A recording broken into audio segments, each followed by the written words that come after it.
Bonjour à tous et bienvenue à la session de IC sur l'optimisation du Path to Purchase en ligne.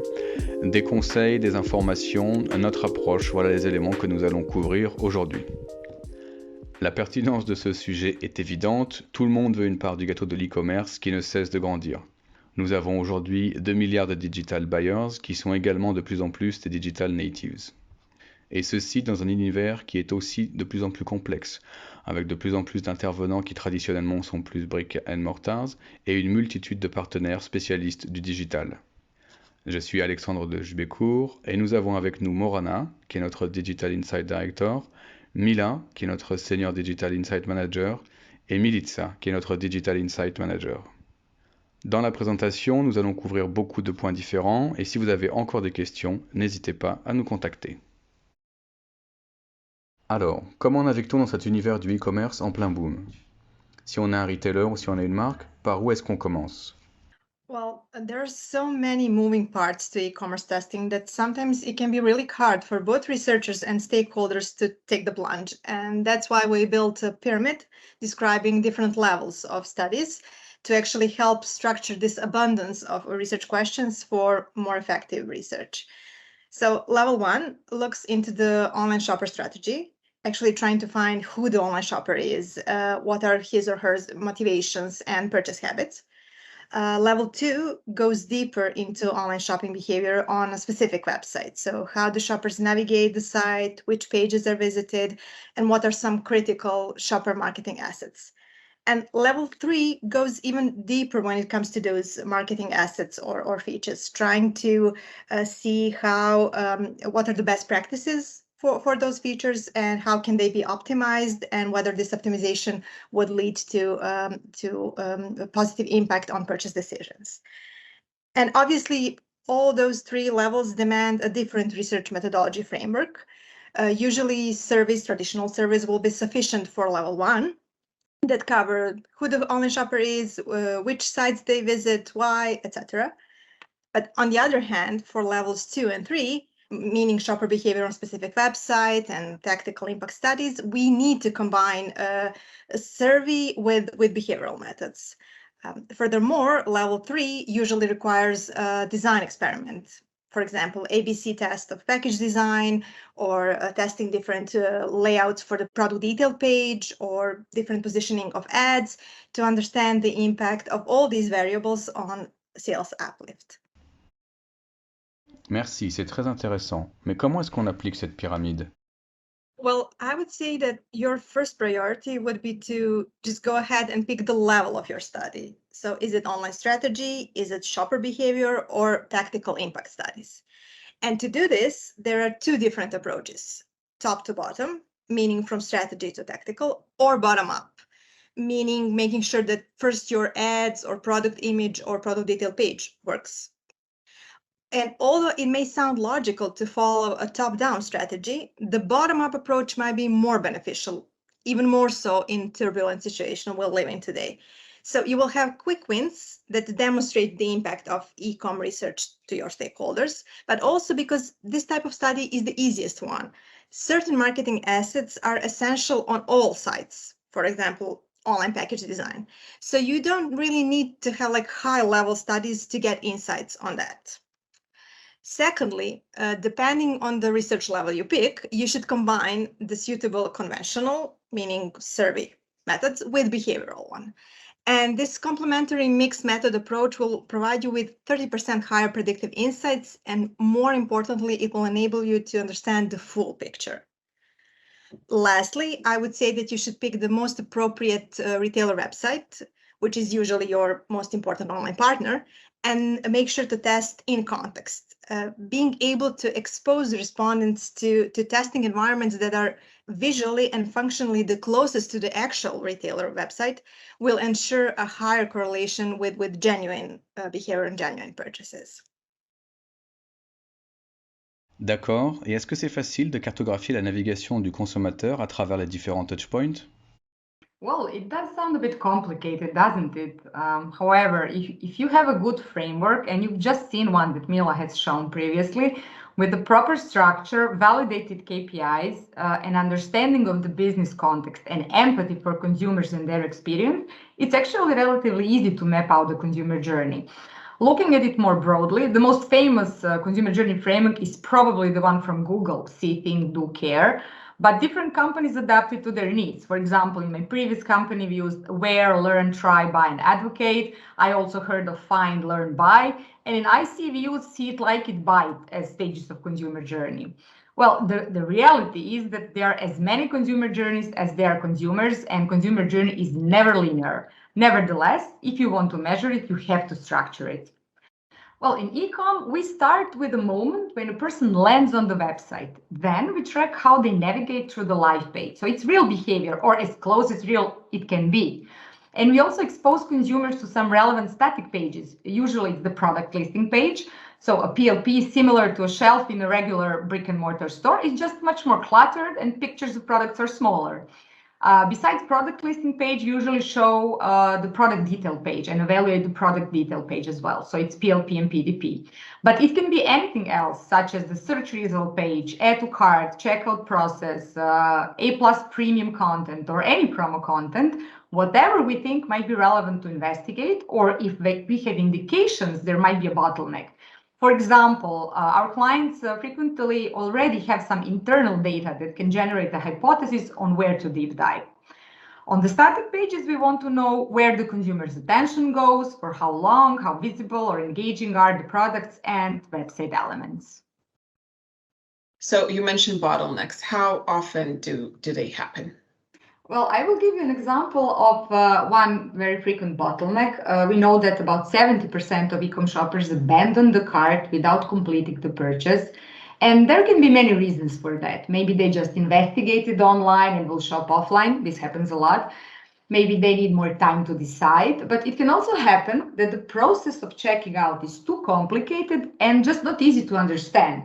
So by fixing it, you directly increase conversion rates.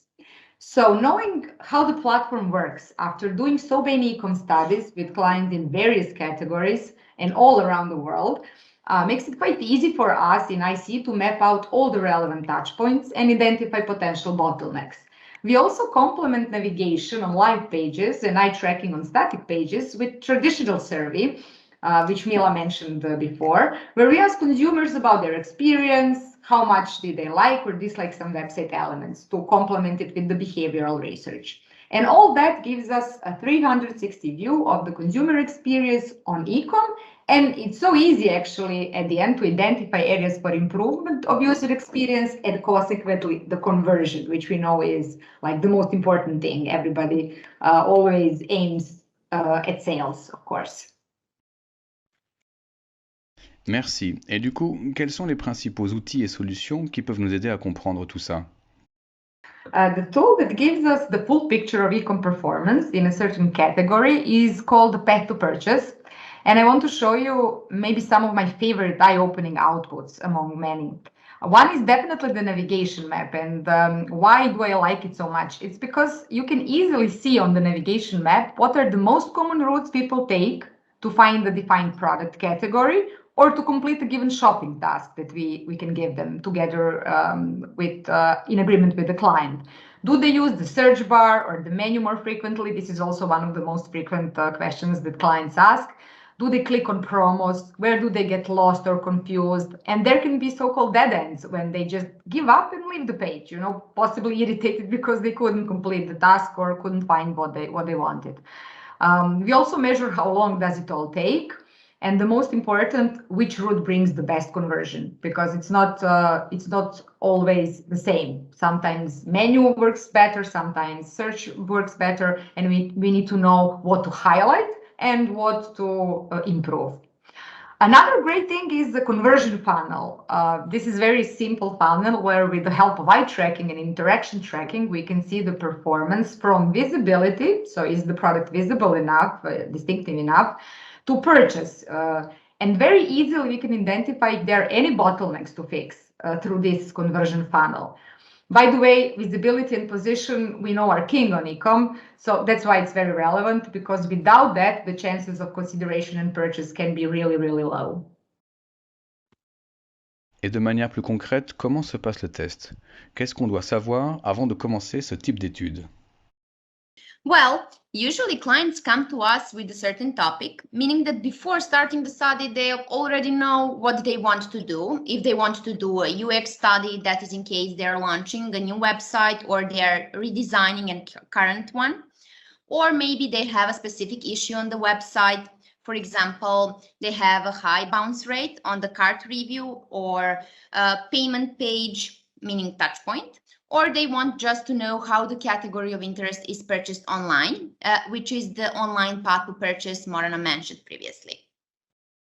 When it comes to the online path to purchase, most often clients don't know much about the online shopping journey for their category, so they have a hard time narrowing the test on the few static pages.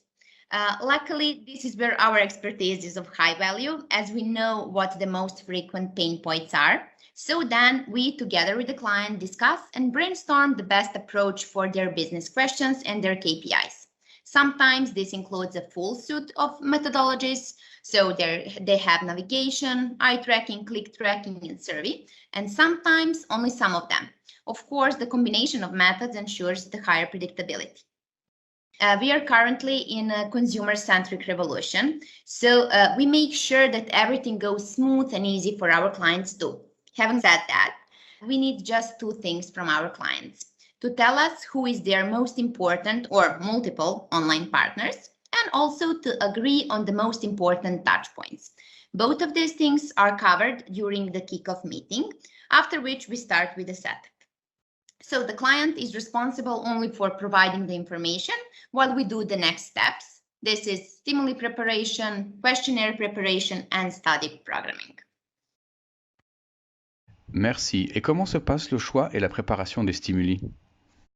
So when it comes to the live stimuli, meaning the navigation on the particular website, there is no stimuli preparation, since the respondents are redirected to the real live website in order to make their purchase.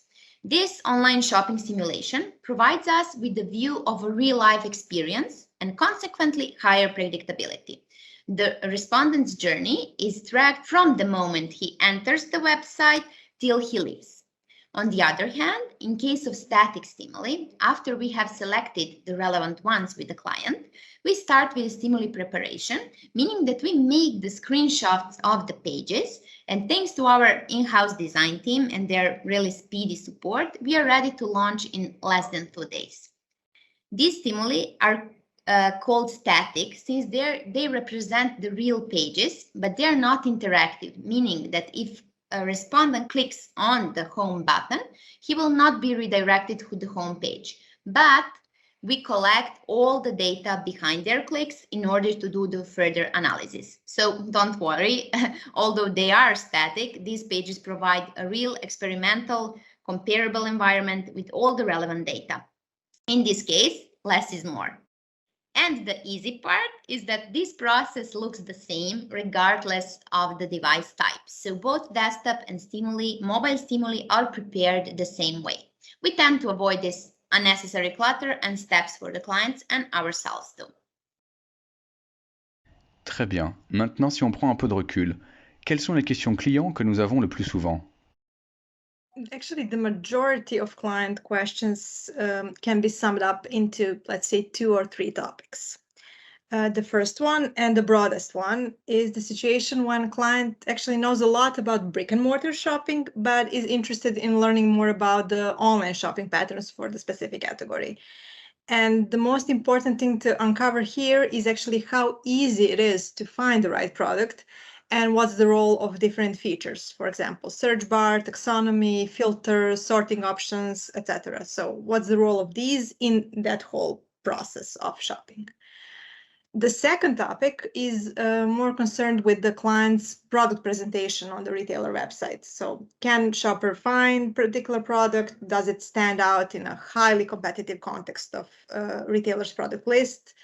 What drives consideration the most? Is it the price? Is it the way the product is placed on the page? Is it product image format or something completely different? And the last category refers to more specific, that is more tactical questions that focus on clients' product performance once certain changes are implemented. For example, hero image testing, A+ content on product detail page. And here, these questions aim to uncover what's the impact of such changes on product performance and whether they trigger substantially higher conversions, which we know is like the most important question for clients. Let's juxtapose the questions with our corresponding IC methodologies. So when we explore how the category is bought online, we start with our navigation tracking approach. This tool unravels the spontaneous behavior on the retailer and enables us to actually map each step that shoppers make in that shopper journey that Morana talked about. Now, in terms of how easy it is to find the right product, and in this case, easy means not having to put in extra effort in finding a product. So not making additional steps, not going back and forth, not being redirected to other page. We already saw that our navigation tool can actually tap into obstacles or bottlenecks that may exist on a retailer. And our navigation output also pinpoints most typical routes that visitors make and tells us how people use different website features like search, menu, filters, etc. As for the product presentation on an retailer, meaning usually its visibility and overall findability, we use a combination of methods. So we rely on both navigation and eye and interaction tracking.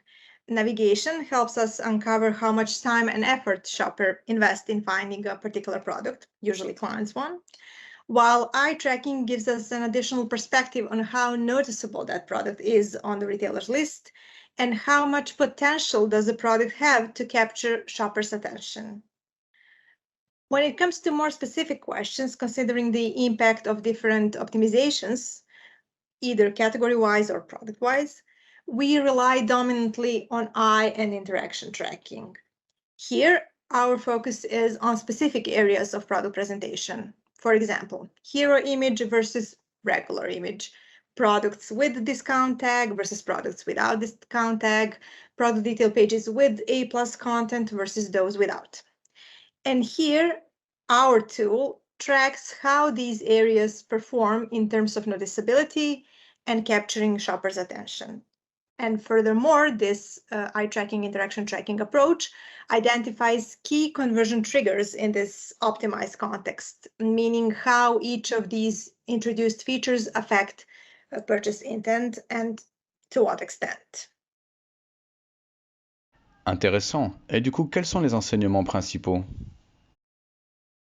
Well, there are certain steps that clients can make in a very short time and with a highly positive outcome. First thing first, you need to be present on a retailer's product list, preferably on the first page. And I know that it sounds quite obvious, but this is one of the frequent challenges that we uncover when we're conducting a study. And this is especially important knowing that almost half of shoppers say they typically don't scroll past the second page of results. Once you're present, you should secure good product placement, again, preferably near the top of the list. Average product has approximately 1.4 seconds to keep shoppers' attention, and items placed above the fold have substantially higher chance to be seen and consequently considered than those in lower rows on a retailer's list. And also be on the lookout for search results optimization, because sometimes search function on an e-commerce site may not be working in favor of your brand name or your product name, so therefore making your products unfindable. And this is something that can easily be checked and resolved. And while we're on the subject of search result, here less is more. Product lists that contain many items per page, more than 60 per page, are usually too cluttered and overwhelming, leading to a phenomenon known as paradox of choice. What happens is that potential shoppers freeze and decide not to decide, so they decide not to buy anything. Also, product image is very important because it's the only link between the shopper and the product. As They cannot take it in the hand and investigate in depth like in the real life. So there are lots of areas for testing in that department. You can test product detail page, hero image test, etc. Well, that's great that Mila and Milica already gave some tips and tricks for how to fix your conversion on e-com in a very short time. And that's excellent because we can split recommendations in those which can be implemented, let's say, tomorrow, and those for which you need a bit of more time, let's say more strategic recommendations. And they go into the direction of, for example, changing the taxonomy, menu, site architecture, if e-tailer is not using the consumer language, so it's not intuitive enough. For example, you can search for iced teas in the cold beverage category or in a broader category of teas. So it all depends on how intuitive those things are. And it can take a longer time to fix that and to negotiate that with your online partners. Then you can also work on optimizing filters, adding hero image, or even changing the product design completely if needed.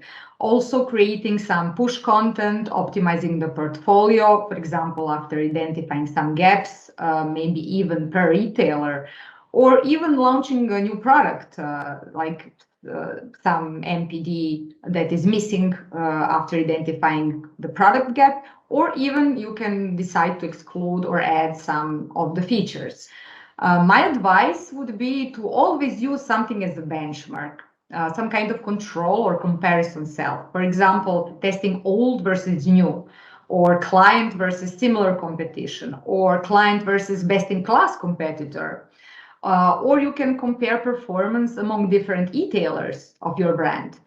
Or you can even look at the differences between performance on desktop and mobile. Having said that, I would like to emphasize that we do have global benchmarks for some of the KPIs that we can use, of course, as well. D'accord, très bien. Et du coup, que doivent faire les marques pour comprendre la big picture et savoir comment les consommateurs se comportent sur leur site? Well, everybody today is talking about omnichannel and consumer centricity, which is a consequence of the fourth industrial revolution and digital transformation. There are so many channels today, and consumers are more informed and have more power than ever. I think of Amazon, which is by many official statistics, the most valuable brand in the world and continuously growing. And their mission is to be the most consumer-centric company in the world. Actually, they are quite famous for their great user experience, at least for the premium service. So to be fully consumer-centric, e-com pet to purchase is just one piece of the puzzle, I would say, which should be complemented, of course, with brick and mortar studies.